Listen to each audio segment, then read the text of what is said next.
Assalamualaikum warahmatullahi wabarakatuh.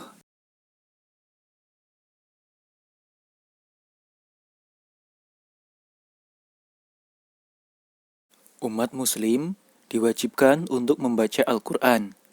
Membaca Al-Quran memang ibadah yang tidak terikat oleh waktu dan tempat sebagaimana ibadah sholat. Membaca Al-Quran dapat dilakukan kapanpun dan dimanapun selama tempat tersebut merupakan tempat yang baik dan waktu yang tidak mengganggu orang lainnya, seperti membaca Al-Quran dengan suara lantang di tengah malam misalnya. Oleh sebab itu, sebisa mungkin kita menyempatkan diri untuk membaca Al-Quran dengan mencari waktu terbaik yang kita miliki. Sehingga kualitas hidup kita juga harapannya semakin meningkat baik urusan duniawi maupun urusan ibadahnya. Membaca Al-Quran yang baik alangkah indahnya bila tidak hanya sekedar membaca saja, melainkan ada usaha untuk memahami atau menghayati bacaan tersebut. Bahkan, sebisa mungkin untuk bisa menangis ketika dalam membacanya. Sehingga kita bisa benar-benar menjiwai dalam membaca Al-Quran tersebut, meskipun makna atau kandungannya kita belum mengetahui. Akan tetapi, minimalnya adalah kita mencoba menghadirkan jiwa kita dalam setiap bacaan Al-Quran yang kita baca. Bahkan, sebisa mungkin, ketika membaca Al-Quran, kita berusaha untuk menangis. Kenapa demikian? Terdapat riwayat yang menyatakan bahwa Rasulullah Shallallahu Alaihi Wasallam pernah menangis ketika mendengarkan bacaan Al-Quran yang dibacakan oleh Abdullah bin Mas'ud. Lantas, siapa Abdullah bin Mas'ud tersebut?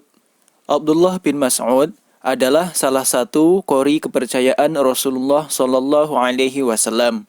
Ketika Nabi memanggilnya, itu artinya ada hal penting.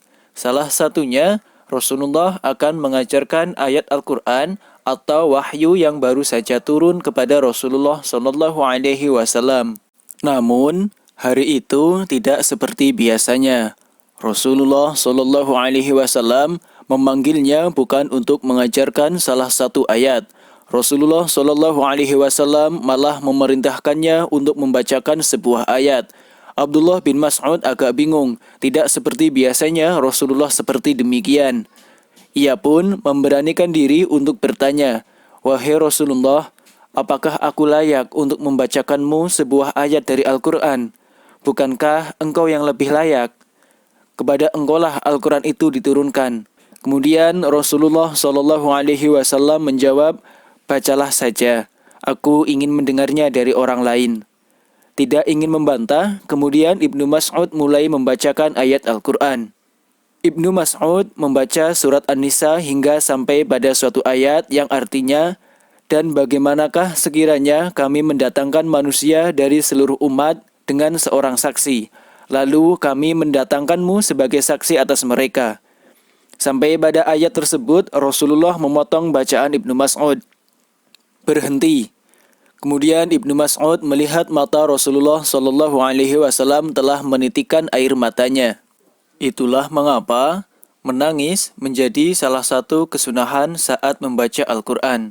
Tanda bahwa sang qori tersebut menghayati bacaannya hingga menangis, walaupun hal ini tidak bisa menjadi parameter penuh. Hukum menangis dan pura-pura menangis saat membaca Al-Quran, Rasulullah Shallallahu Alaihi Wasallam pernah bersabda, "Inna hadzal Qur'ana nazala bihusnin fa idza qara'tumuhu fabku fa illam tabku fatabaku." Artinya, sesungguhnya Al-Quran ini diturunkan dengan kesedihan. Jika kalian membacanya, maka menangislah. Dan jika tidak bisa menangis, maka pura-puralah untuk menangis. Hadis riwayat Ibnu Majah. Pura-pura menangis yang dimaksud dalam hal ini adalah berusaha untuk memaksa agar mampu menangis.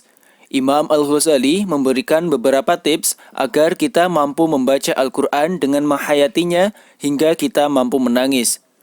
Imam Al-Ghazali mengatakan, "Wa innama tariqu takallufil bakai ayakhduru qalbahu al-hazana." Artinya, sesungguhnya cara untuk memaksa diri agar bisa menangis saat membaca Al-Quran adalah dengan menghadirkan rasa sedih dalam hati. Rasa sedih saat membaca Al-Quran memang tidak bisa dengan serta-merta akan hadir dengan sendirinya. Lantas, bagaimana caranya agar rasa sedih tersebut hadir dari dalam hati yang tulus?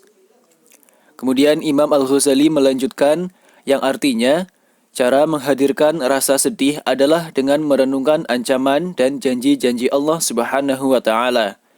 Kemudian merenungkan kelalaian kita dalam perintah-perintah dan larangan-larangan Allah Subhanahu wa Ta'ala.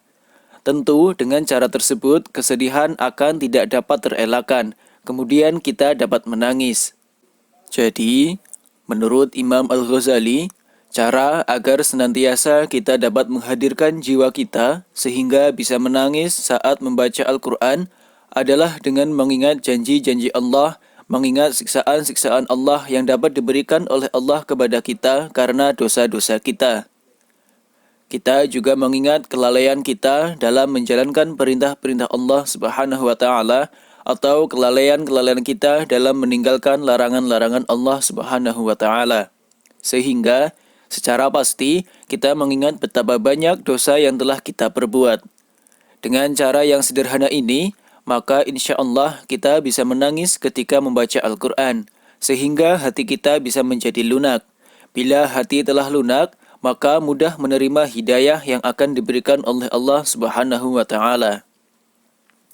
Namun, jika hal-hal di atas mulai mengingat ancaman, siksaan, dosa, dan lain sebagainya tidak mampu membuat kita menangis, maka menurut Imam Al-Ghazali, hal tersebut merupakan musibah terbesar dalam hidup. Demikian pembahasan yang dapat kami sampaikan.